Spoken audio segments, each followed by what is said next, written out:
na elimu ni njia moja tu ya kupunguza na kuondoa umaskini katika jamii. Kwa hivyo basi wazazi pamoja na watoto wamejitia mnazo, wanajituma kweli kweli kuhakikisha kwamba jamii zao zimeelimika kama njia moja ya kuboresha maisha yao. Naam daktari, na leo ninaye mgeni wa siku ambaye ni Daktari Mureithi Gitonga, ambaye ni msimamizi wa masuala ya mazungumzo na vile vile uhusiano wa kimataifa katika chuo kikuu cha Kwea, ama ukipenda The Catholic University of Eastern Africa. Naam daktari, wakati kabla tuende mapumziko tuko nazungumzia swala nyeti kabisa, ni swala la usalama.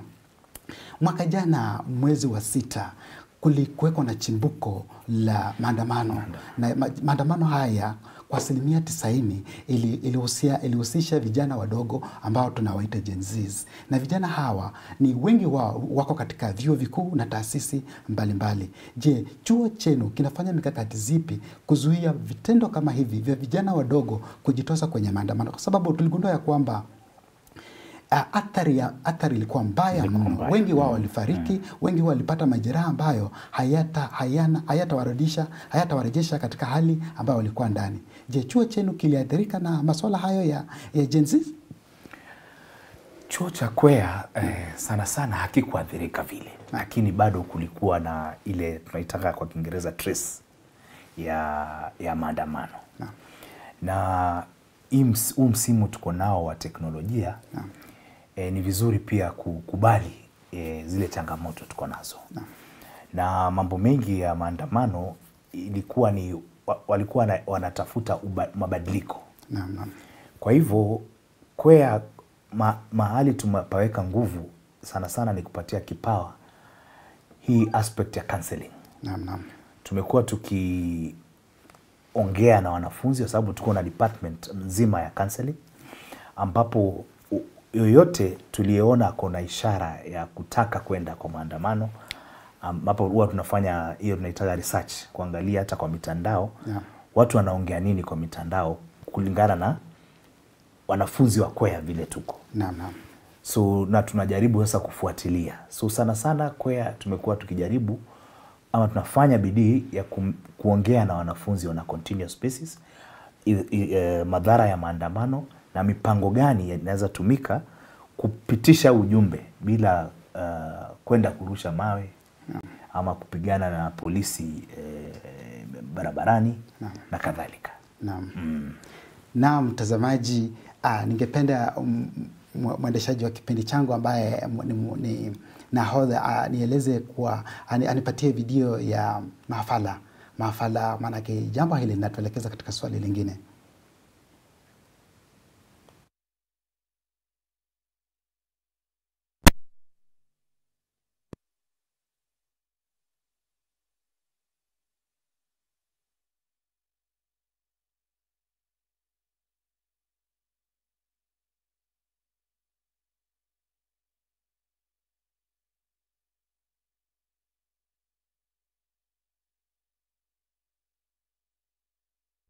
Naam daktari. Naam.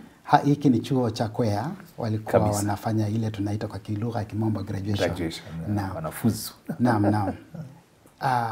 Wanapofuzu au kila ambacho kinafuata wanatarajia kuajiriwa. Kabisa. Na nikikumbuka vyema aliyekuwa waziri mkuu kuna wakati alisema ya kuwa wanafunzi ambao wanatolewa kwenye vyuo vikuu na taasisi za elimu wanasemekana kuwa unfit for the job market, nikitumia lugha ya kimombo, kwamba hawako sawa kabisa kuajiriwa. Wadhania tatizo ni lipi? Nini kile ambacho kinachangia wanafunzi wasome miaka 4, miaka 6, miaka 8 kwenye vyuo vikuu ili hali wanapokuja huku nje hawawezi kufanya kazi?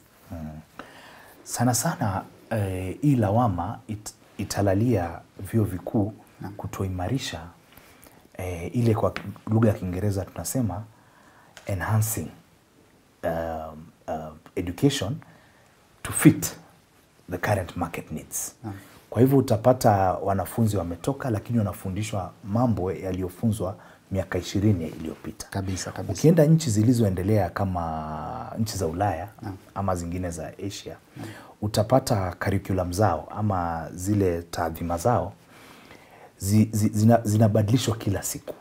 Kwa sababu utapata kama ni research mambo yameenda level ingine. Kama sasa tunaita AI.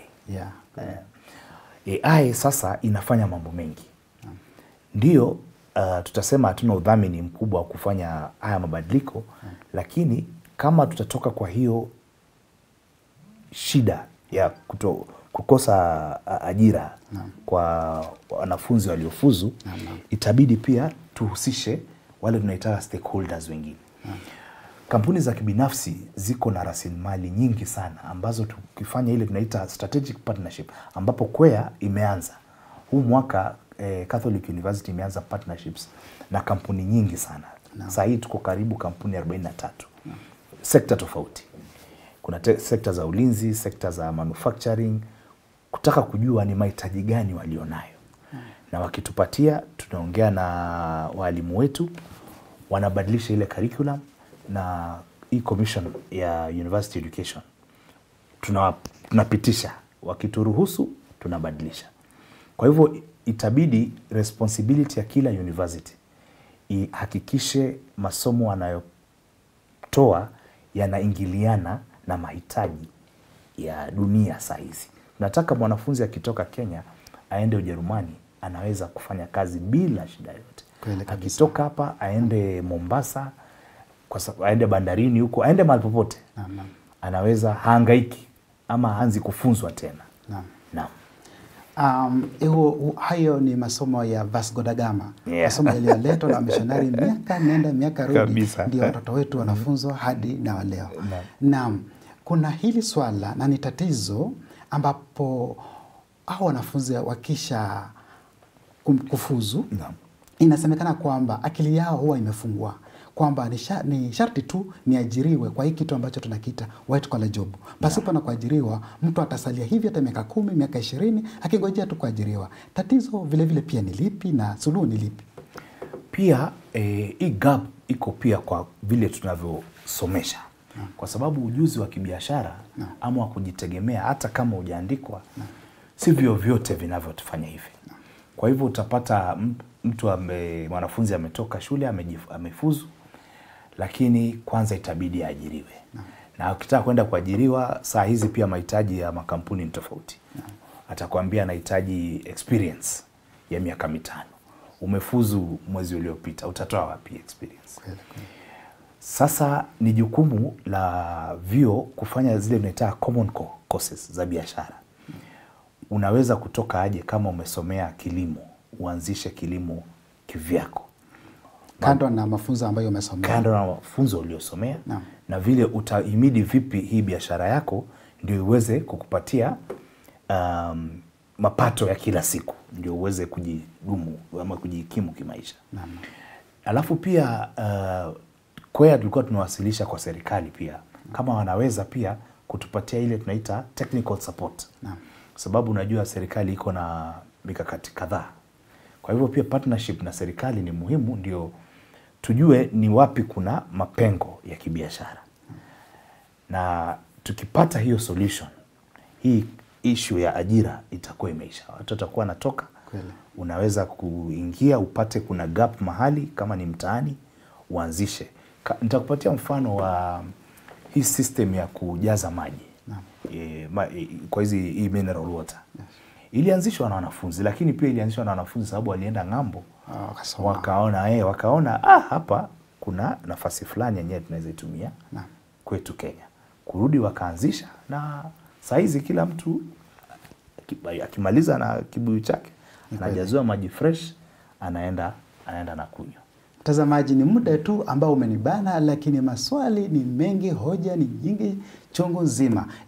Ikumbuke kwamba taasisi na vyuo vikuu hapa nchini vinatoa maafala wengi tu, takriban karibia milioni 1 kila mwaka, lakini serikali ina uwezo tu wa kuajiri takriban asilimia ndogo tu, asilimia kama 1200 hivi. Je, hao wengine wote wanaenda wapi? Sasa inabidi kuwa mbunifu kabisa na kuangalia jinsi gani ambavyo unaweza jiajiri, licha ya kwamba kuna huu mkakati wa kupeleka wanafunzi ambao washamaliza kufuzu katika nchi za mataifa kuwatafutia ajira. Hiyo ni hoja ya siku nyingine. Mtazamaji, kuna wale ambao wametufuatilia kupitia njia za mtandao, ningependa niwataje.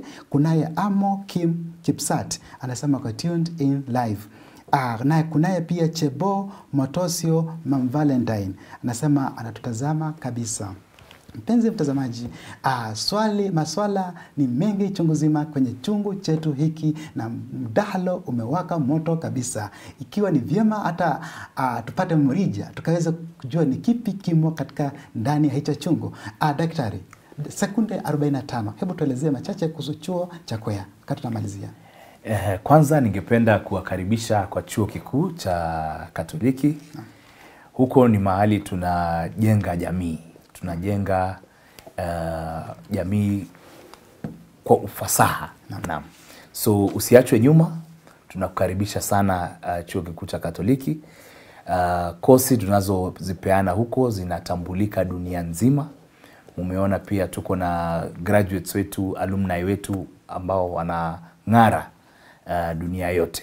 So tunawakaribisha chuo kikuu cha Kwea, Nairobi, Lang'ata na Gaba Eldoret. Jiunge nasi. Asante. Na kile ambacho daktari amesahau kueleza ni kwamba chuo hicho ni cha kimataifa kweli kabisa, na ni chuo ambacho kimewatoa watu wakubwa na watu wa kutajika humu nchini.